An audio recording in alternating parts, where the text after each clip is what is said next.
Welcome to Intro to Fundraising. Today, we're excited to kick off Integral Org's Autumn Workshop program with the first in our Integral Intro series, where we give a crash course in key areas of nonprofit management.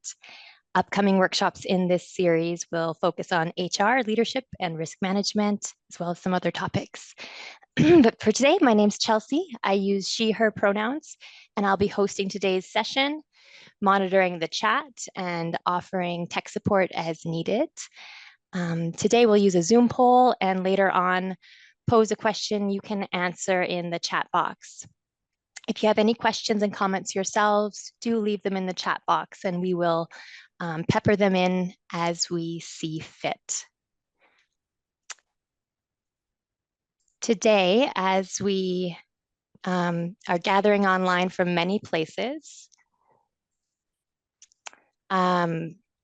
we would like to ground our beginning by acknowledging that Integral Org is based out of Mohkinstsis, which is the Blackfoot name for elbow.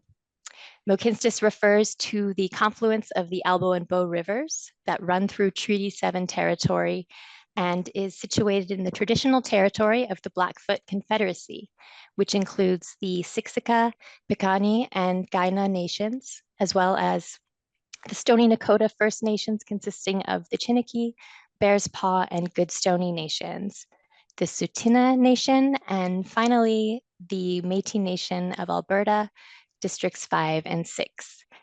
At Integral Org, our team recognizes that there's an existing tension between the legal and governance structures that we work within and efforts towards truth and reconciliation. So we accept our responsibility to work towards reconciling this tension. And we also remember today that we all have a connection and responsibility to the lands that host our lives, our communities, and our work.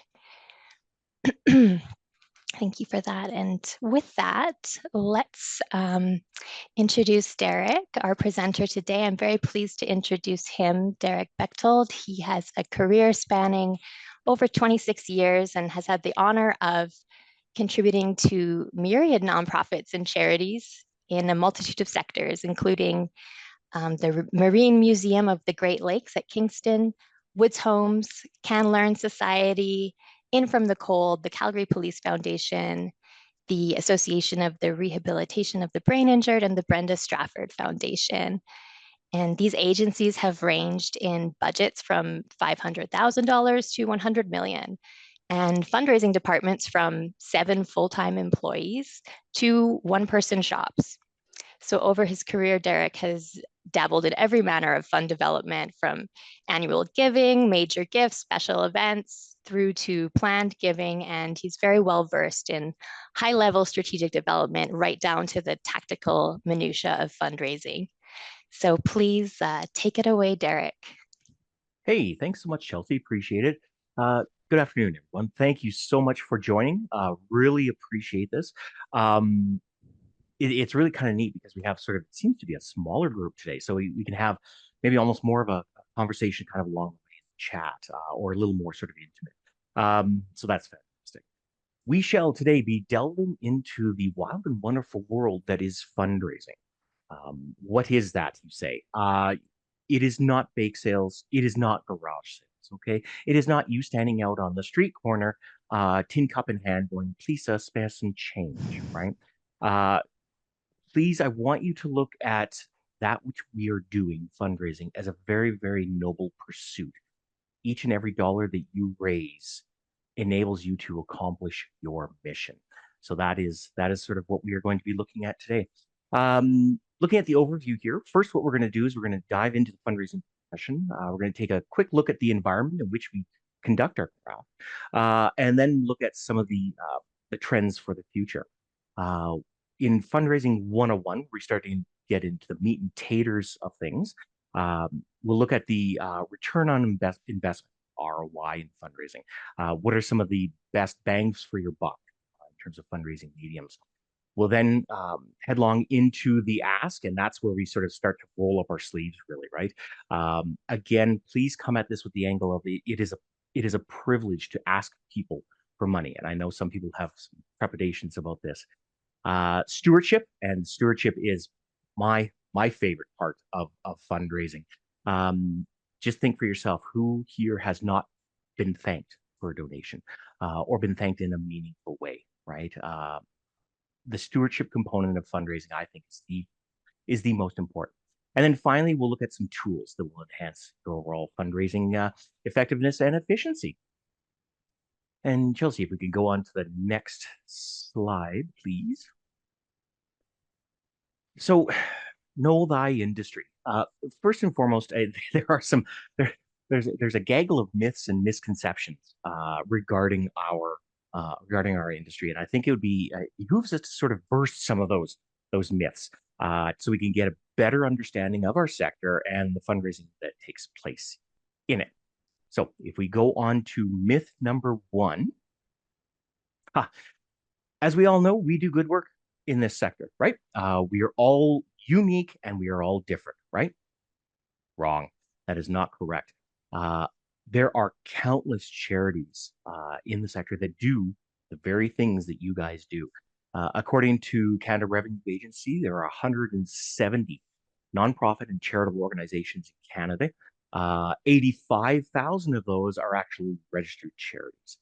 If we start to bring this a little closer to home, there are 9,321 registered charities in Alberta and close to 2,500 registered charities in Calgary alone. So there is a lot of competition out there. There are a lot of players that are doing the very same thing that you are doing. This graph is really neat because it sort of shows between '03 and 18 that while our population grew at 39%, the number of nonprofits almost corresponded directly to that. So going on to myth number two, people will inherently want to support us, right? There's clearly enough money to go around, right? Wrong. What we're starting to find, and this is quite troublesome in my view, is that we're turning into a have versus a have not sector. This is from the Giving Report in 2023 from Canada Helps, fantastic organization. Looking at this, we see that 86% of the charities only bring in 23% of fundraising revenues Canada-wide. These are receipted gifts. Whereas, on the other hand, 13% of charities, registered charities, garner 76% of the fundraising revenue. That is incredible. And these are some of the agencies that you're going to be up against. So it's the small shops that there is a challenge with, right? Also, according to this report, 78% of charities in Canada have revenue that is only half a million a year. 90% of them employ 10 or fewer full-time staff, and 59% of them are entirely run by our beloved volunteers. So I'm sure there are some of these types of organizations on the call right now. If we look at myth number three, so once somebody comes within our fold and once they give to us, they will continue to give, right? That's wrong as well. Donor retention is at an all-time low right now. What donor retention is it's simply a measure of how many donors will continue to donate to your organization after that first donation. Okay. So when you're looking at 41.9%, what that means is that of 100 donors that gave to your organization, only 41 of them will give again next year. These are American stats from Boomerang. Canada Helps, though, put out a report in terms of donor retention, and Canada is a whopping 43%. Really not that much better. So it is in donor retention. We really want to try and make a name for ourselves. We really want to try and put energy and effort into that. The opposite of that is we have to acquire more donors, which we'll see further on is a very, very costly business. So I think now what I would love to do is get a sense of what are your top fundraising streams. And Chelsea, I think you're going to sort of set up this poll. Yes, I am about to launch the Zoom poll, so you should have a pop-up Entering your screen now where you can answer um, whether individual giving, grants, corporate giving, event fundraising, or trusts and foundations provide your most fundraising. And I Yep. see people Oh, in there active now. interesting. Yep. Okay. Wow. Oh, we got another jump in grants. Oh, we got events. They're starting to take over. Here we go. Okay. Wow. Yep. I think we'll end the poll there to share the results with everyone. Perfect. Excellent. That is fascinating. Really interesting. Personally, I love to see the grants and the individuals. And the reason for that is if we go on to the next slide,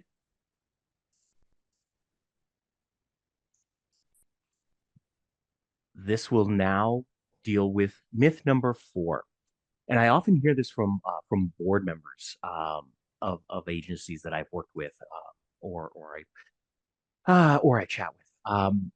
Corporations. We got to go after corporations, right? They are loaded with money, and they should give to us because we do good work, right?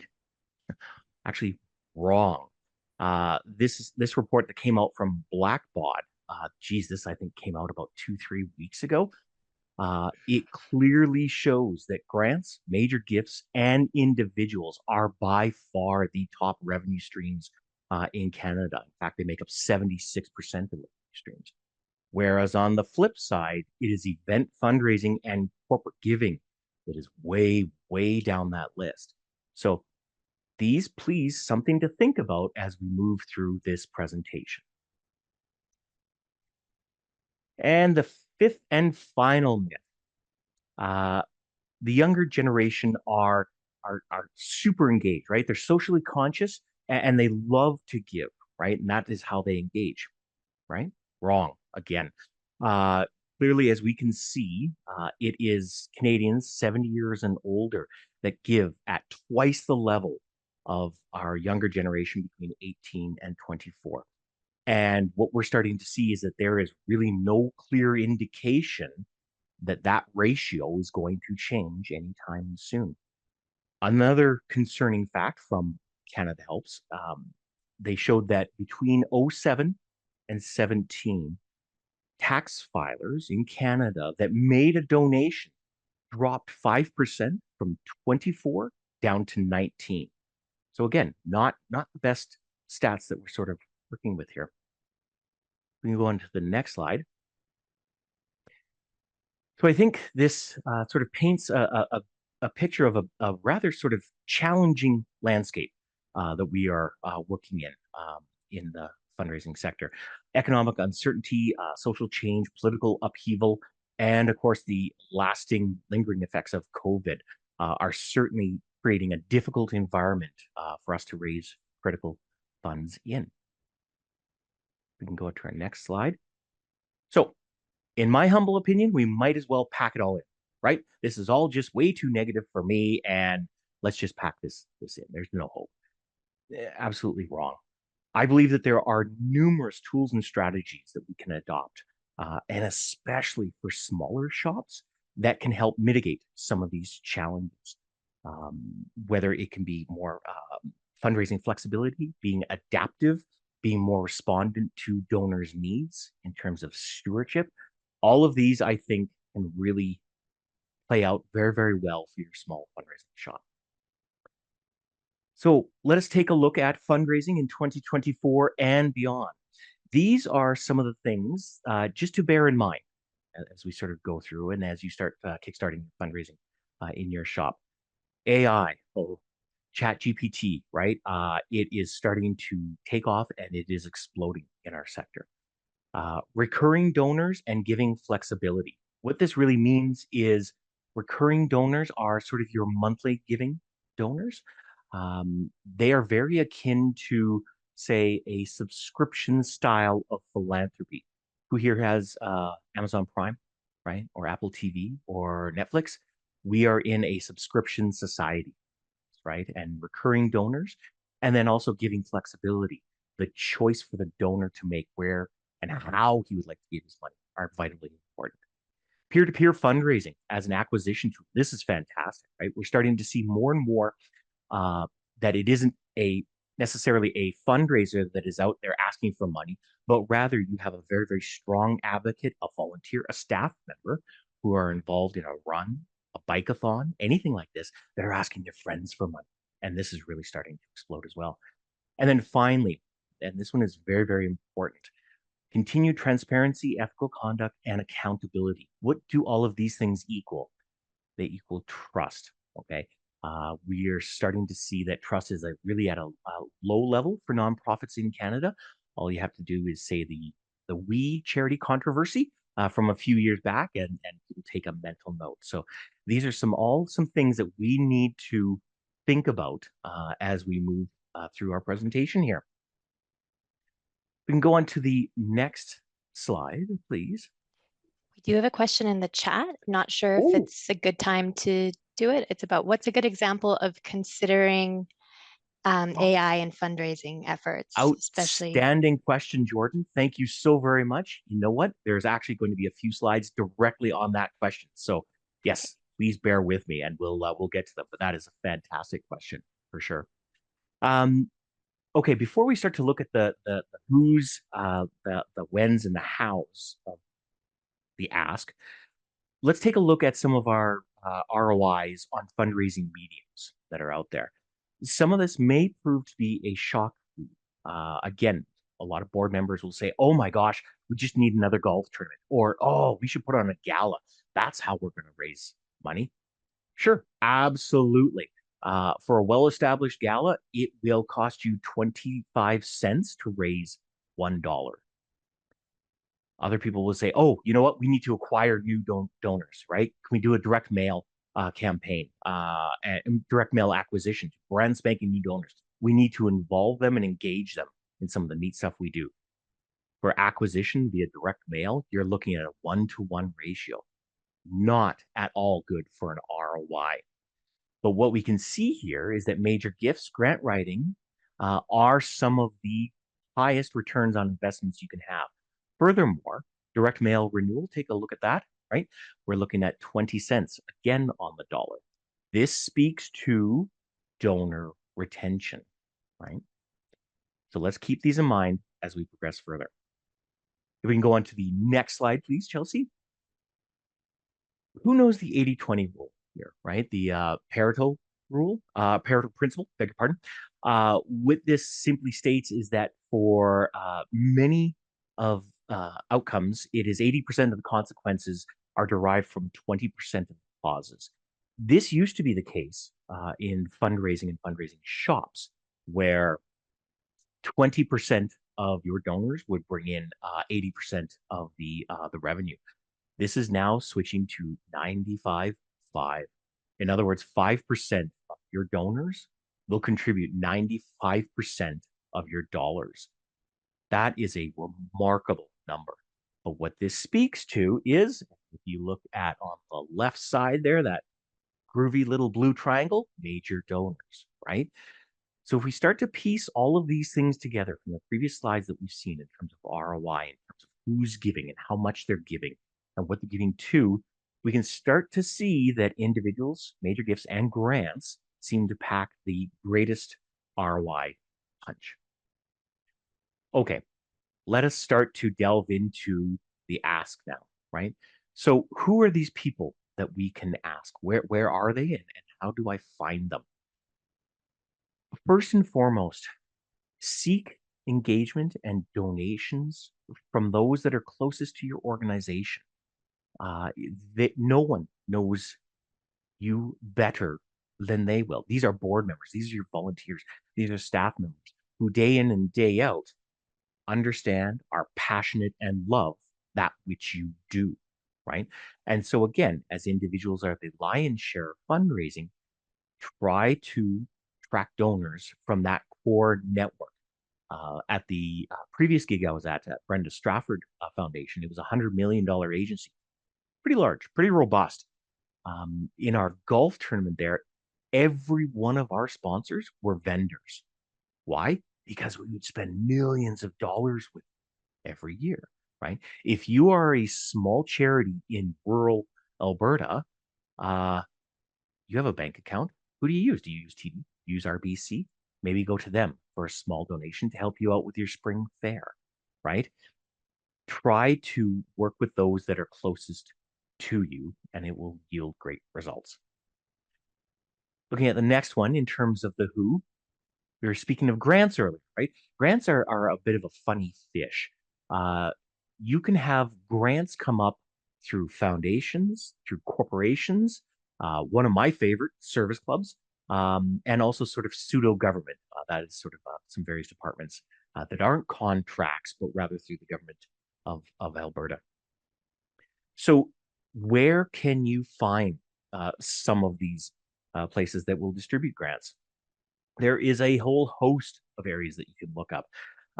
If you go to Charity Village, Google Charity Village, it is a nationwide sort of hub organization, and they do have listings of corporations and foundations that will dish out cash. Uh, if you go to, I love going there. If you can go to Canada Revenue Agency Charities Directorate, uh, you can therefore do a bit of an advanced search, and you will find that there are 413 public foundations and 761 private foundations in Alberta. Not all of them may give to you, but wow, can you imagine if there's only 5% that there could be that sort of connectivity with you? That's not too bad, right? For corporations, oh gosh, Chamber of Commerce has a list of companies. Talk to your board members, right? Are your board members part of RBC or ATB, Rogers or TELUS? These are huge companies that employ thousands and thousands of individuals.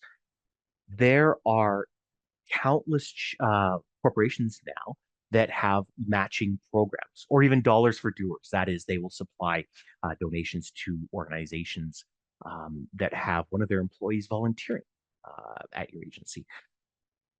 I would recommend, and I just found this the other day, the Oakville and Milton Humane Society or Easter Seals Ontario.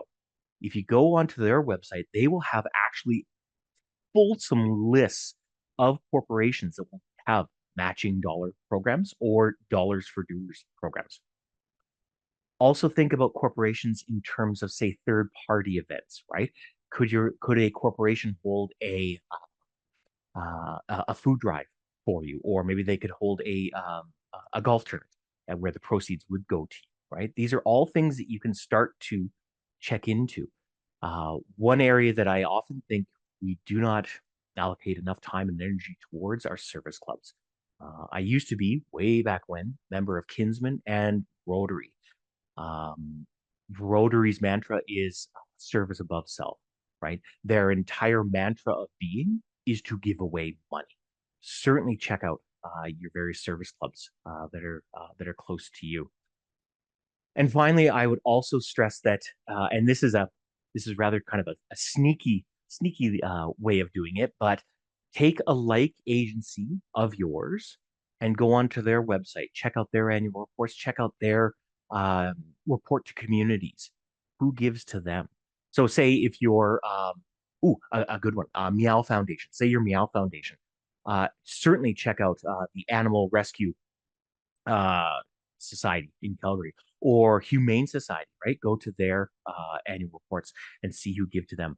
That might be a fantastic prospect list for you. If we look at the next slide, right, this pretty much kind of encapsulates what we've been just sort of talking about. These are Rosso's concentric circles. Um, Henry or Hank Rosso was the godfather of fundraising. And he pretty much stated that those that are near and dear to you, that are closest to you, is who you should be centering upon first. And then it literally, like ripples in a pond, right? It sort of springs out from out there. So if you want to look at your bang for your buck, here, board members, management, and major donors, right? Again, because they have complete buy-in for your organization. If we can go on to the next one, yes, the when. Please, please, please do not take on all of these initiatives at once. Please pace yourself. Set very realistic and bite-sized goals. This is the Eisenhower matrix, or your urgent and important matrix, if you will. See the top right-hand side, high and high importance and high urgency. Please, this is probably where you want to be. If you were a one-person shop and you're the chief cook and bottle washer, you do not have time. So therefore, time is of the essence, right? So literally prioritize what it is you're going to be doing. If we look at the next slide, what I like to do at any shop that I'm at is I like to set up a yearly sort of fundraising calendar. And you can sort of start off by plunking in some of the dates of which grants are due. So, just ones that I have normally dealt with, the Calgary Foundation. Typically, they have grants that are due in mid-February and mid-September, right? So you plunk those in. You will have Nickel Family Foundation, which is usually in March, and then Burns Memorial Fund. Again, just examples of foundations that are in May. Plot these out a year in advance. This will give you a really, really nice strategic perspective on where to go next.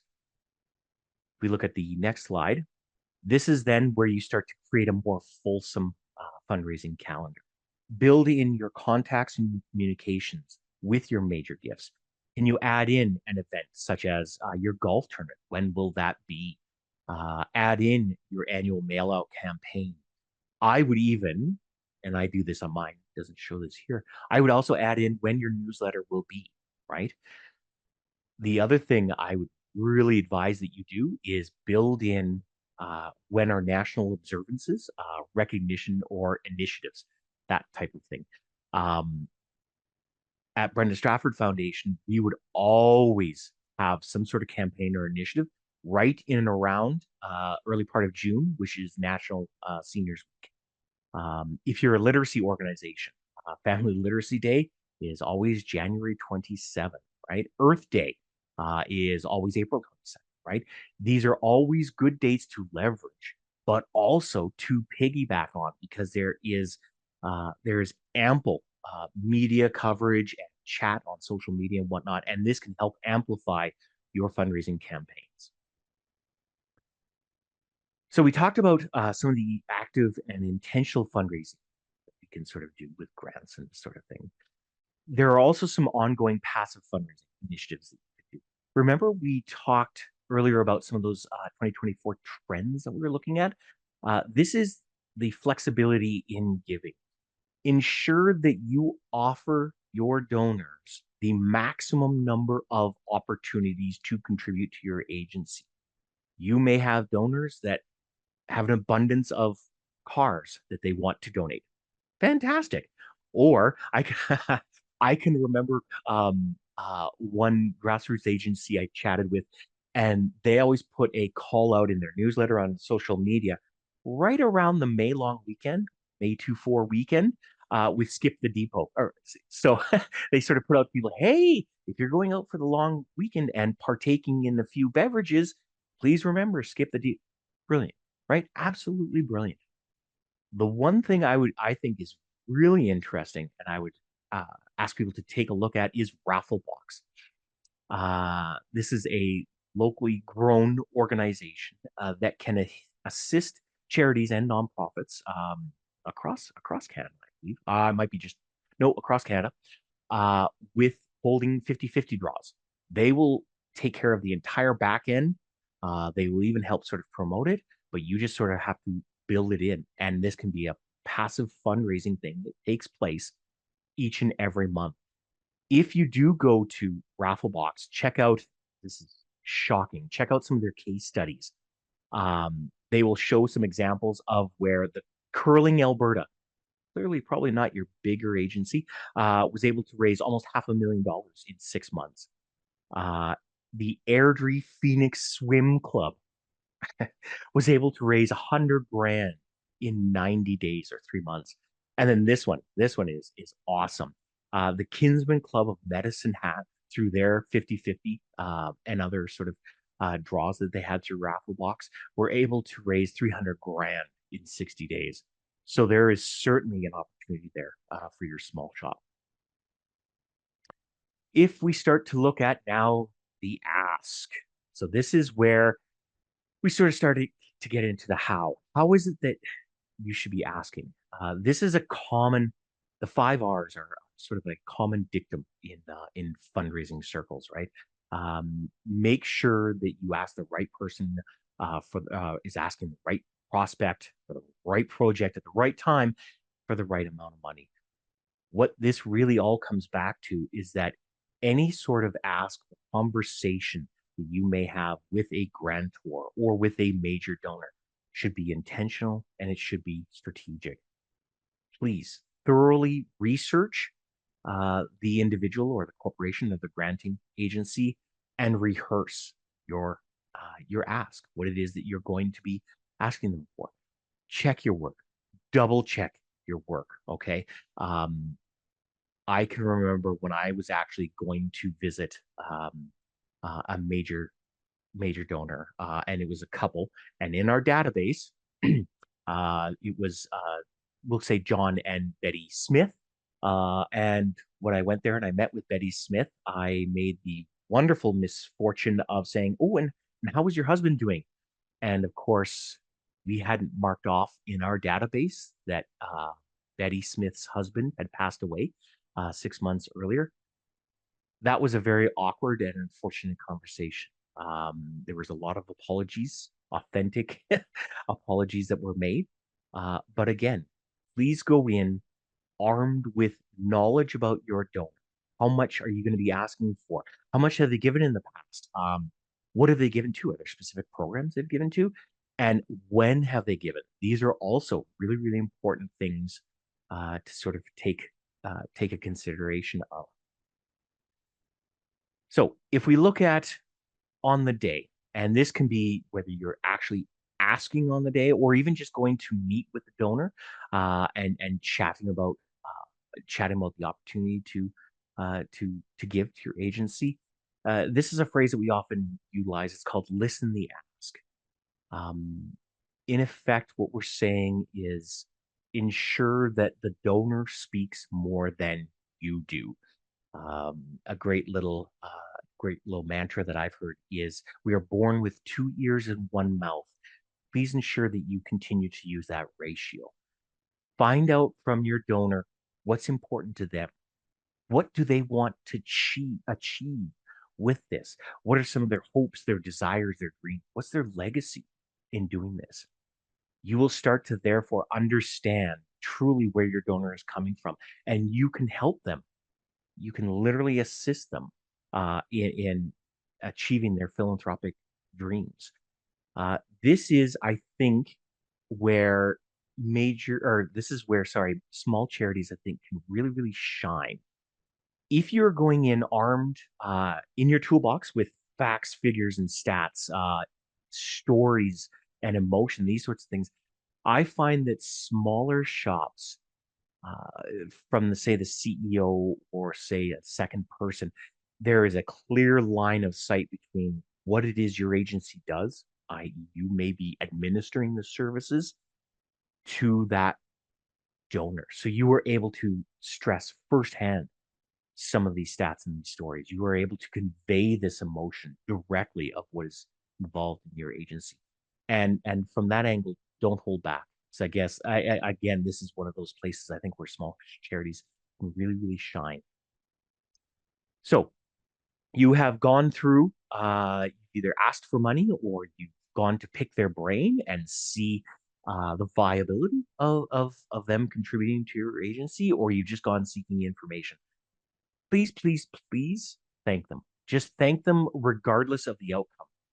Um, if they said no to an ask, sometimes that means not now, and it just isn't an appropriate time right now.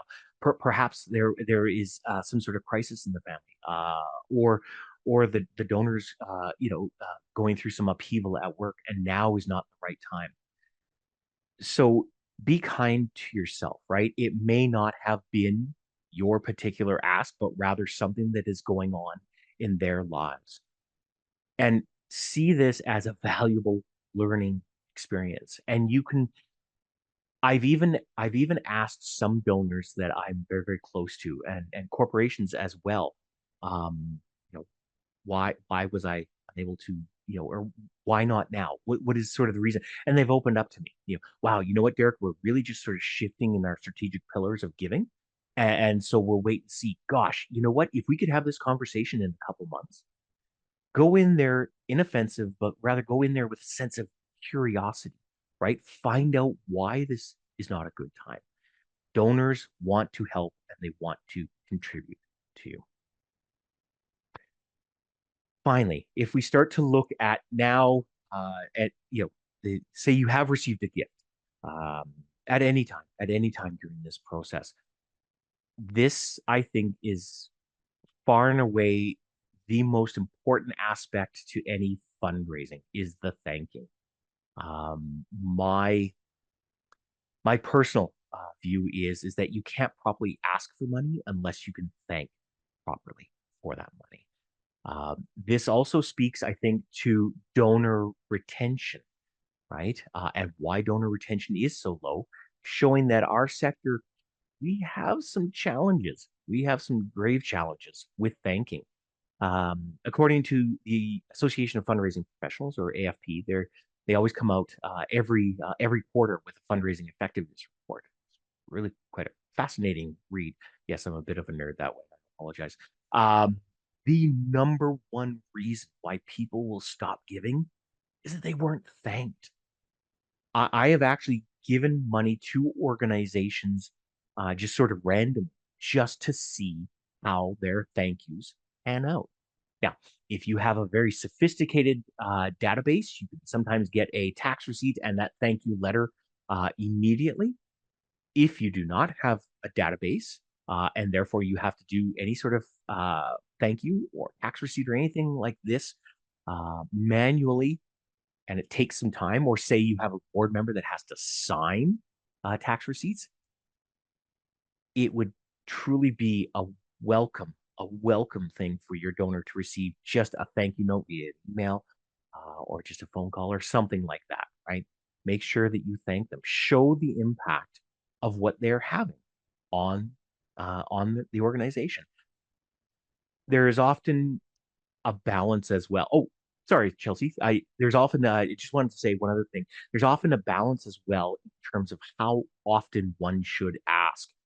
Um, I went to a few fundraising conferences, international conferences, and I was absolutely shocked uh, when Greenpeace were giving a presentation, and they send out asks once every 2 weeks. I was floored. I was absolutely floored with that. Uh, it seems to work for them, though, and it seems to work for their audience. So again, know thy audience. What is their threshold? One other thing I want to mention here, Chelsea, before we move on, how interesting that the reason why people stopped giving was financial reasons, and that is far and away further on the down on the list. So the whole idea of nope, they don't have money, or just now is not really sort of that good time. That wasn't the main reason why they stopped giving. It's because they weren't thanked. So food for thought here. Now, I think we have, oh, excellent. This is, I think, where we could have just some really, really neat ideas or conversations or sharing. How do you currently thank your donors, right? What are some of the ways or methods? There could be just some fantastic thoughts out there, and I'd love to sort of see some of them. So please just chat in the comments box. Um, Brilliant. Brilliant. Absolutely safe families. I love it. Handwritten cards. Fantastic. Um, when I was at the Brenda Strafford Foundation, most of our donors were of a certain demographic, right? We dealt with aging care and senior living. So when we received a donation, lo and behold, it would be on a check that was sent into us on a handwritten envelope with a stamp put up in the corner. So, do you think I am going to send them an email with their tax receipt and thank you? Absolutely not. I will do a handwritten card to them. I'll fold up the tax receipt. It may not look the prettiest, right? But then I will mail that out to them. And that goes, speaks volumes for that donor. Um, that is good as well. Yeah, thank you, Karen. An email from your executive director, uh, that as well can go a long way. That or even say a board member doing a thank you, I think is another excellent way. I mean, if you were to have a board member sort of phone up somebody, hi, this is the chair of the board for Save the Weasel Foundation of South Calgary, and I just wanted to send a heartfelt thank you for your $25 gift. We really, really appreciate that, and it's got a blah, blah, blah, blah, blah. How incredible. That donor who gave $25 receiving a phone call, I'll bet you a shiny dime they're thinking in the back of their heads, the reason why this person called is to ask me for more money. Now you have the chair of the board thanking me for a donation. That can go a very, very long, long way. I wish we could do phone call thank yous, but we currently don't have access to phone numbers. Yes, absolutely. I encountered that at an agency I was at as well. If we go into the next slide, these are just some of the thoughts in terms of thanking. Um, Again, a phone call is certainly an excellent way, but quite often you may not have their phone numbers, right? So you will have their address because you had to issue a tax receipt, right? But what are some other ways? Can you, in that handwritten card, Betty, we would love for you to come out and take a personal tour to see your impact in action. When I was at RB, the Association for the Rehab of the Brain, small fundraising shop, um, and when we brought donors out, they were able to see, hear, smell. And it was Community Kitchens Thursday, uh, uh, and touch the impact that they were having. Very powerful indeed for donors. When you do thank them, make sure that you share your numbers, facts, and figures. This one is interesting. Don't always just show sort of that the tragedies and oh my gosh, poor our poor people. Thank you so very much for donating to them.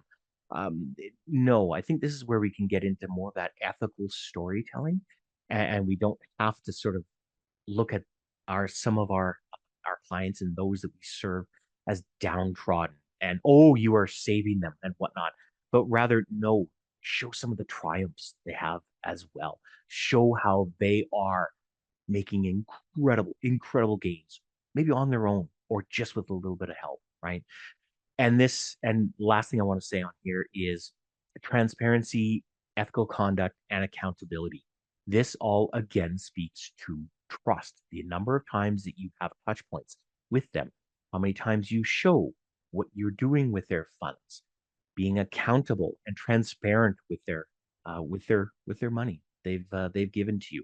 This builds trust and thus will build donor retention. Tools for your fundraising shop. Okay. I think every charity and nonprofit needs a case for support.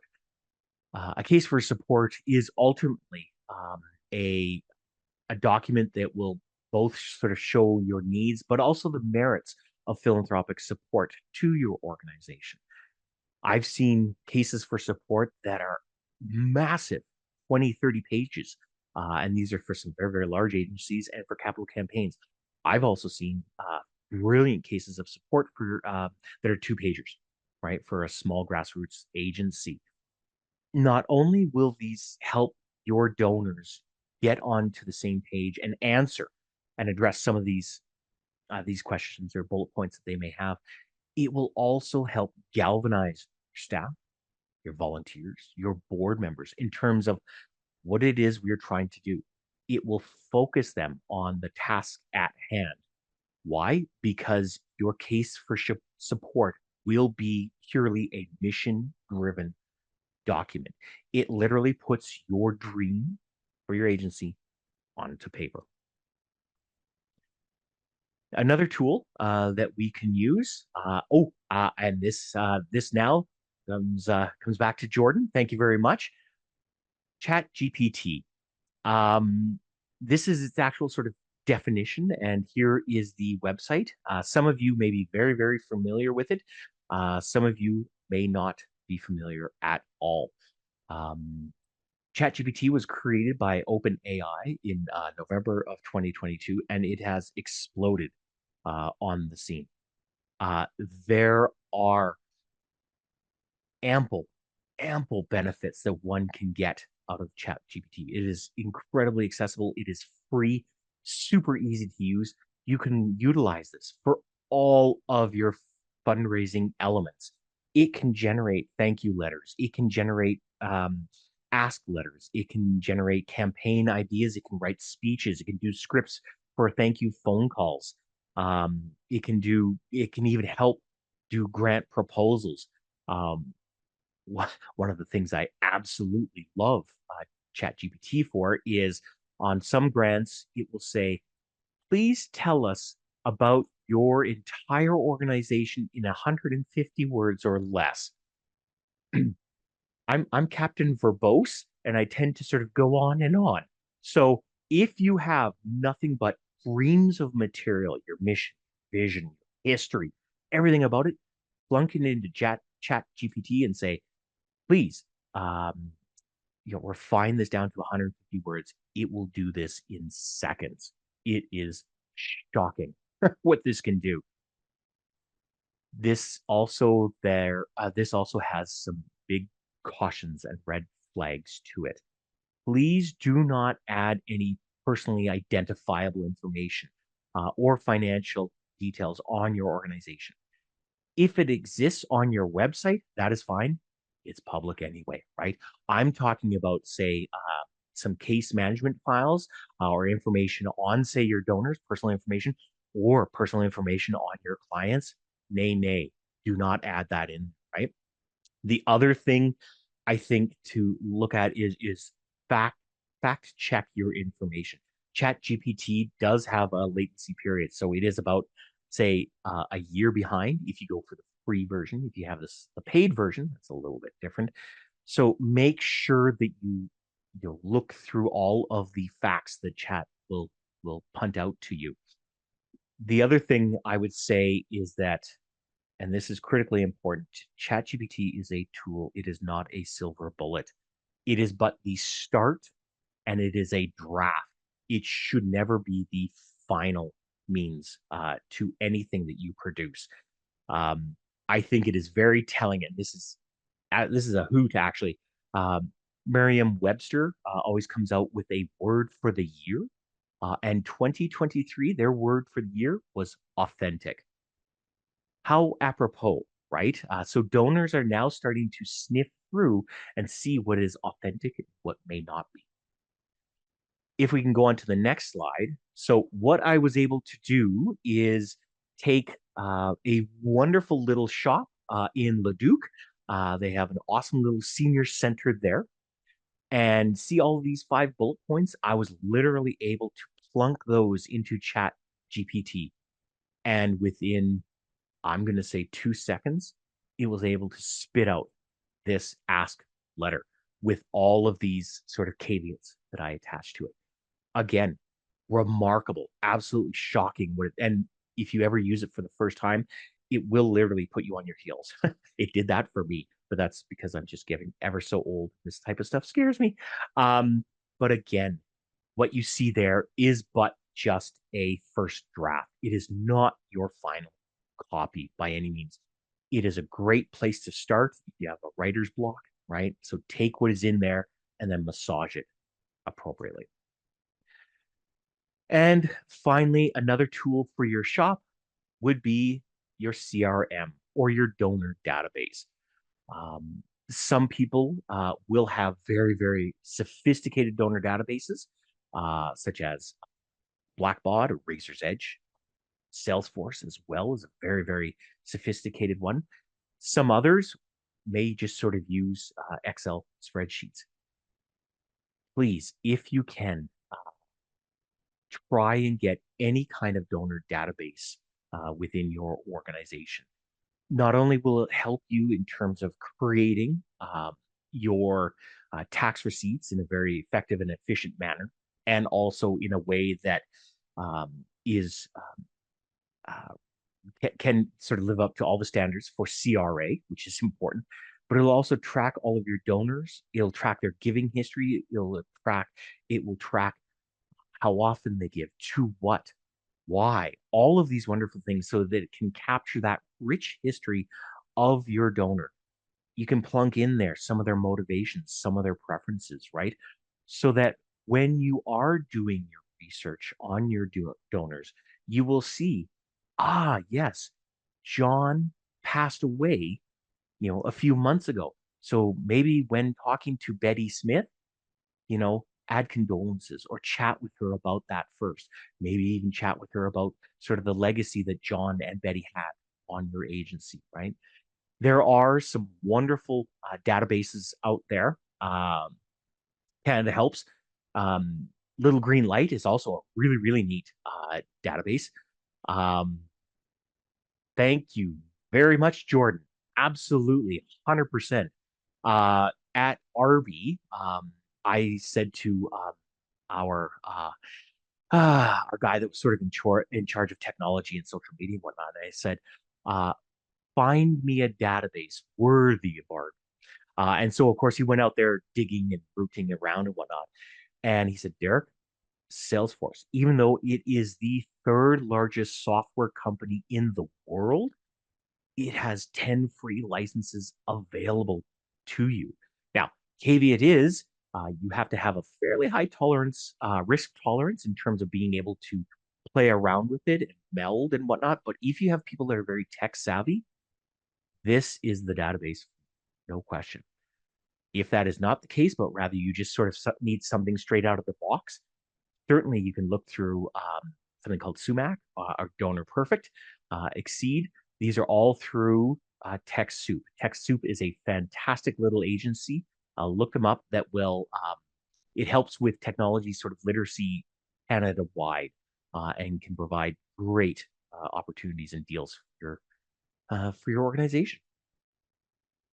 Okay, if we can go on to the next, please. To sort of wrap up, I have just sort of a few thoughts and musings for you. Please remember that Rome wasn't built in a day, and neither was a fundraising program. It will take time to get up and going.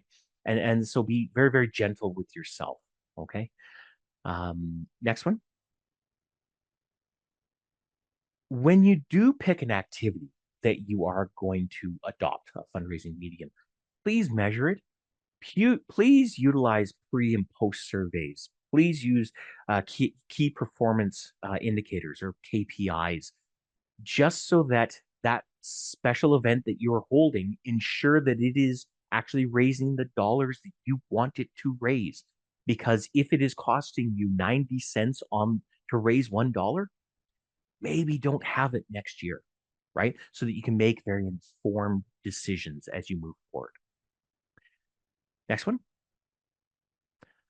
When you fail, and speaking from as a person who's failed far more times than they have succeeded, please fail forward. Okay, learn from these lessons. Adopt. Don't do the same thing twice. Okay. Next one, please, Kelsey. And this one, I feel we don't do sort of enough is celebrate. Please celebrate when you succeed.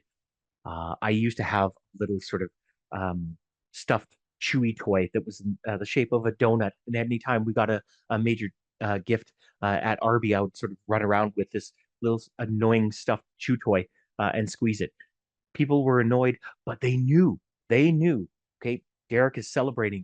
He's annoying, but he's celebrating. So please celebrate those wins.